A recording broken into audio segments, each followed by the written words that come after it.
Do you guys like my beautiful room decor? I actually decorated my room for Valentine's Day. Alrighty, well, so much to catch up on. So little time. You guys see what I did there? No? You guys still get it? Okay, it's probably my weird sense of humor. Hey guys, Taylor here. And we are going to talk about something autism related today. But guys, I have so much exciting stuff to catch you guys up on. And for those of you who are wondering why my voice sounds a little bit more nasally and a little less normal than I usually sound like, yes, it is because I am sick. So how this happened was there was this big sinus virus going around in my house and I caught it. Okay, so as I said in the beginning of the video, I have some really exciting stuff to catch you guys up on. The day I found out about this, I kind of shared it with my family and friends first on that particular day before I went ahead and shared it with you all publicly. And I actually posted this on Instagram the day I found out. So if you guys haven't followed me on Facebook, Twitter, and Instagram yet, don't worry, because I always leave the links down below in the description box so you guys can go ahead and give me a like, a follow, or you guys could just go ahead and say hi. I won't mind. So anyways, an article that I've submitted to Autism Speaks is on their website. For those of you who don't know what Autism Speaks is, it is a worldwide organization that primarily focuses on raising autism awareness. So the blog that I submitted to them was the one about my oversensory meltdowns. And to go even further, I actually gave them the link of my oversensory meltdown video here on YouTube. Real quick, I just want to say thank you guys so much for the positive feedback, for the comments you've been leaving on this page, for so many wonderful comments you left on their Facebook post when they linked my article. You guys definitely make me feel like I've chosen the perfect career and the perfect job. And your positive feedback, your positive comments, your thank you messages that you leave on my pages, that makes me love my job. So if you guys want to check out the article that I actually did for Autism Speaks, I know a lot of you came here from the Autism Speaks article, but if you guys have not checked it out yet, I'll go ahead and put a link down in the description below so you guys can go ahead and read it. So now on to today's topic. So I got a question from a mom about my middle school experiences. And so just like always, I'm here to deliver. So middle school is one of those particular times in a person's life where they experience a whole lot of changes.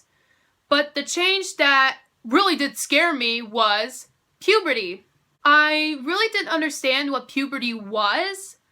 I was explained about it a little bit at my old school in 5th grade. So in 6th grade, I transferred from the public school district to a charter school. What was so different in middle school than elementary school is that the staff at my old charter school is incredible. And then 7th and 8th grade, which was the technical middle school grades, I had more friends than I did in elementary school, actually. In elementary school, I just had mostly friends, and then I think 2 or 3 best friends. But this time, I had so many best friends that I will not ever forget the good times we had, how many times they've been there for me. One time I had an oversensory meltdown and those friends surrounded me and comforted me and made sure that I was okay. And that, I think, is the coolest thing that anyone has ever done for me. So if you're watching this and if you were one of those friends, thank you, I love you, and I have not forgotten you. Middle school was a scary time for me because it involved changes and puberty. And the first time I noticed my first sign of puberty, I thought I was going to die. I remember going to my mom because at that age, I literally went to my mom for everything. I remember saying, "Mom, what's gonna happen to me?" She said, "Taylor, don't worry. It's fine. It's completely normal. You're going to end up okay." And you know what? I ended up okay. When I was 13, I was given the right to wear makeup. Except when I did it back then, I looked up a bruised up circus clown.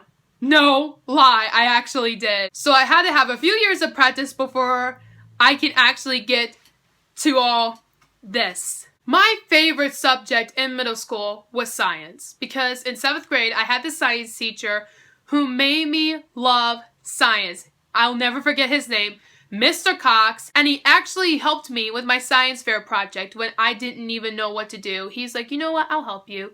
So he got me to love the subject of science. My least favorite subject in middle school obviously was math. And the reason why it was so hard for me is because I was not used to, the y equals or the x equals. I just thought that letters were useful in the alphabet. I was sitting there at my desk wondering, why the heck would you bring letters into this?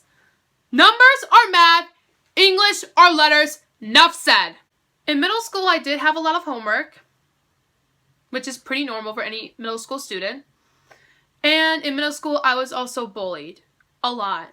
I will never forget this. One kid actually said, you know what, you'll look so much better without a mole. So, being the sensitive autistic person I am, throughout the day when I went to the bathroom, I picked my mole off until that brown was gone. I remember jumping into my car and saying, Mom, look, I don't have a mole anymore. I remember how angry and how hurt my mom was that I did that. I brought that up because, number one, because not only is it something that I now regret a lot in my life, but it's one of those things that a lot of middle schoolers can now relate to because they're getting bullied a lot in middle school these days, and something has to be done. Everything else was smooth sailing. I thought, oh my gosh, middle school's going so great. I cannot wait till it's over. It's going to be so wonderful and it's over. Smooth sailing from here. But then a personal tragedy in my life happened.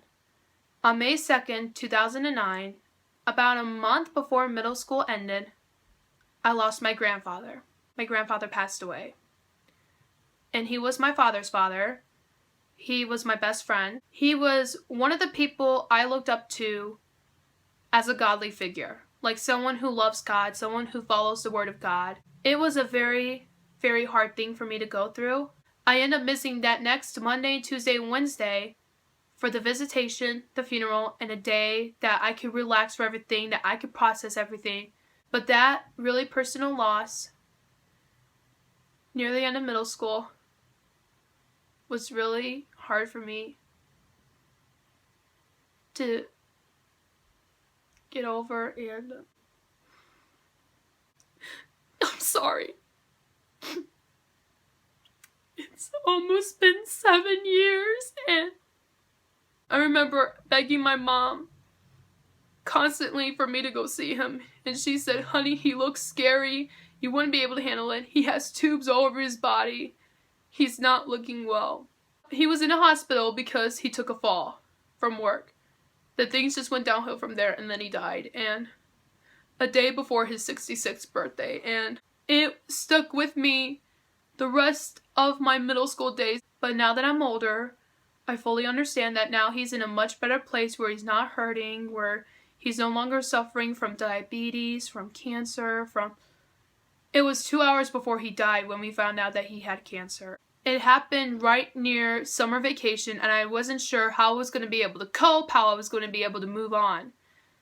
But I have, and I now know that he's in a much better place, and I do now have a guardian angel who watches over me all the time now, so it's all good. Well guys, that's it for this week's video. Go ahead and give it a big thumbs up if you guys liked it. Also in the comments below, tell me about some of your favorite subjects from middle school and some of your least favorite subjects from middle school. And finally, as always, if you like my videos and want to see more of me, go ahead and subscribe to this channel. Well guys, that's it for now. Until next time, bye bye!